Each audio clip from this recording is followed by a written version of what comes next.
Hello people of the internet, welcome to Paint to Life episode 42, the YouTube channel where we take tiny plastic miniatures, throw some acrylic paint on them, and breathe life into them with storytelling so you might learn something new on the subject or take them for your own. Tonight's our last of our holiday themed episodes, and I have something different, new altogether planned for the next couple weeks, so stick around to the end of the video to find out what that is. I trust you all had a safe and happy New Year's Eve. I'm GM Atank, let's get painting.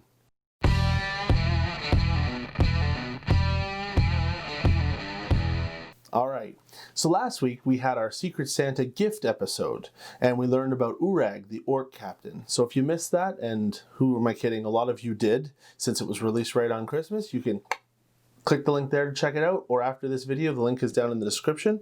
I think it was a pretty cool story if I do say myself, so make sure you check it out. Of course, I always say that about every episode, but hey, I'm not wrong.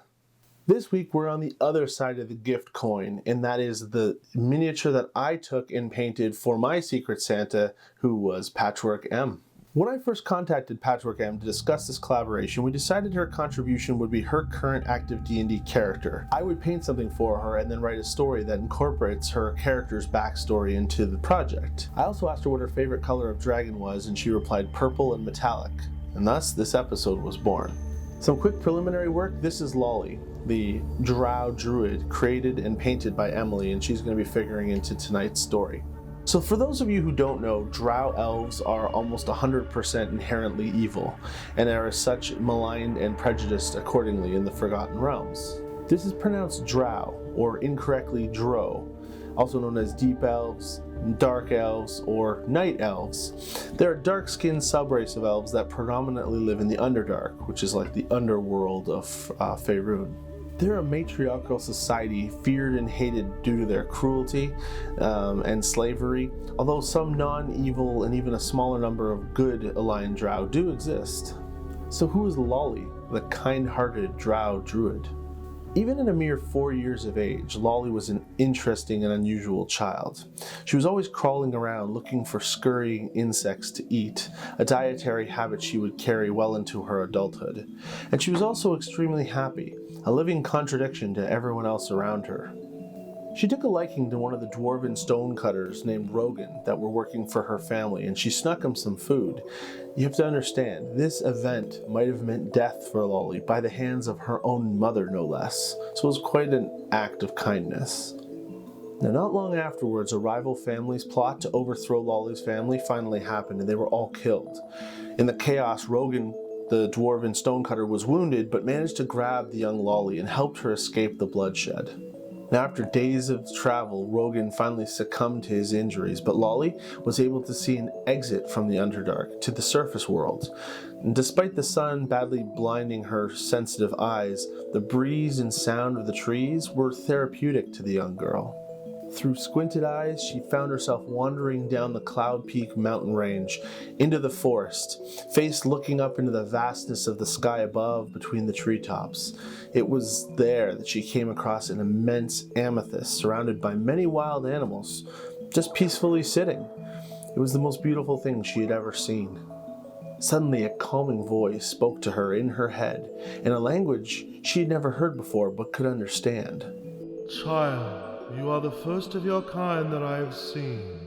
Please sit by this stone and rest. These creatures are innocent like you, and you may learn much from them. I will protect you while you are in my care. For the next 10 years, she would learn the ways of the forest from the inhabitants as well as other creatures the stone would call upon. One time she encountered two humans who attacked her on sight. In their unknown language, they were speaking back and forth about how excited they were to capture this drow child as a curiosity. And they chased her, screaming, all the way back to the amethyst, where she heard the voice of the spirit of the stone in her head. Cover your eyes, child. Do not look. There were loud screams and sickening noises, but when it was over, both men were gone. Those men were not worthy, Lolli. They came from a place of men called Baldur's Gate to the north. Another 50 years would pass and Lolli was finally ready. She wanted to explore humanoid settlements and learn more about just the ways of nature. The spirit of the stone agreed.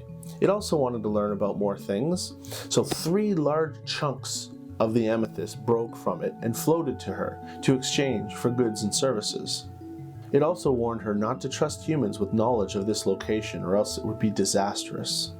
Years later in Baldur's Gate, Lolli found herself working in the slums, caring for wounded and destitute people.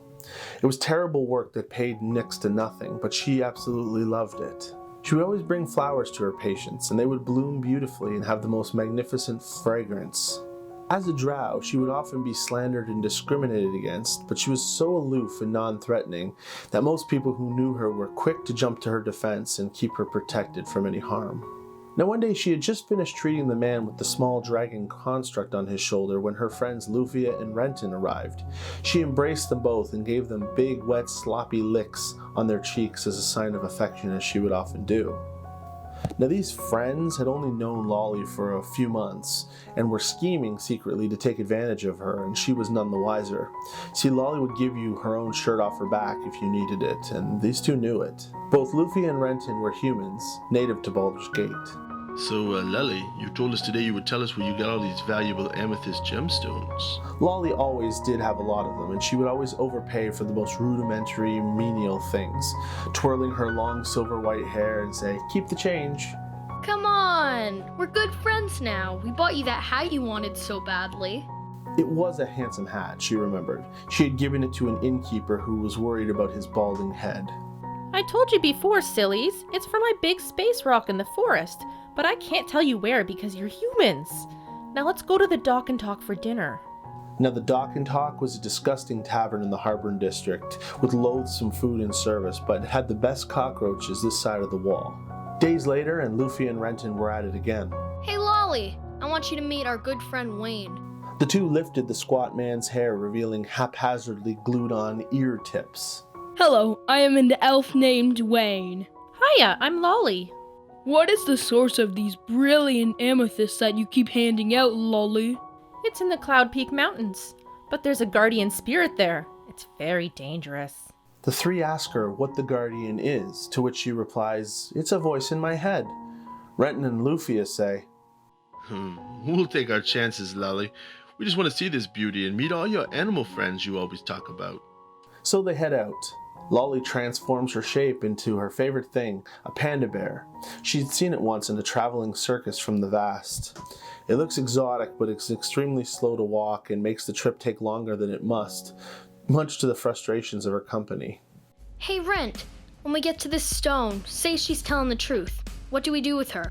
Is you serious? She's a drow. We put her in the ground so she can push up the flowers she loves so much.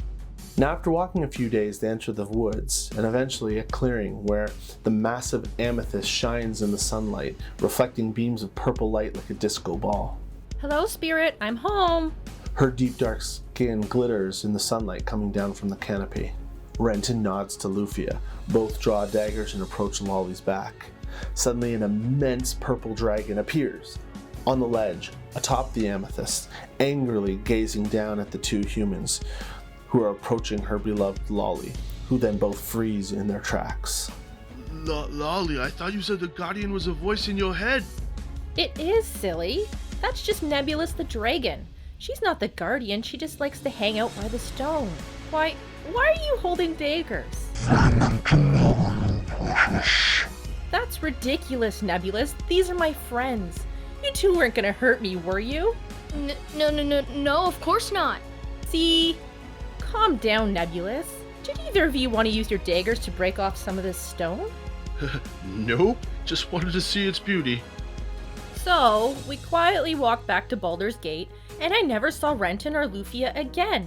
It's so strange. I know that was a long story, but you did ask me where I got this giant amethyst piece. You know what? On second thought, you keep that, lovely. Drinks are on me tonight. Aw, that's so sweet. Ooh, cockroach. Nebulous, the Amethyst Dragon.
So, what did you think of the Amethyst Dragon Nebulous?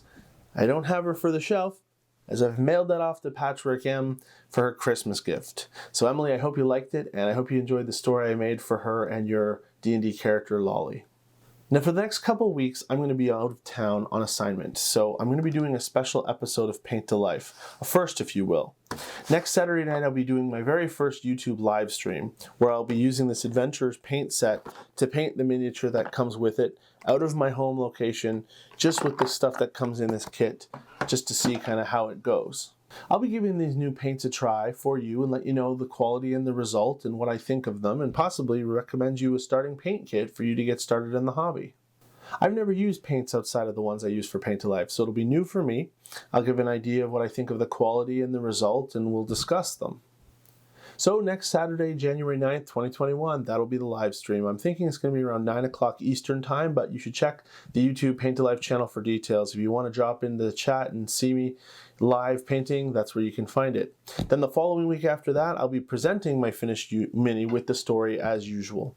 So head on down to your friendly local gaming store, pick up some brushes, some miniatures, some paints, so you can give mini painting a try. Hey, who knows, in the coming weeks, maybe I'll be recommending you a starter kit to get into the hobby with. So until next time, I'm GM Atank. Like, subscribe, stay safe, say no to drugs, Happy New Year, wash your hands, and we'll see you next time.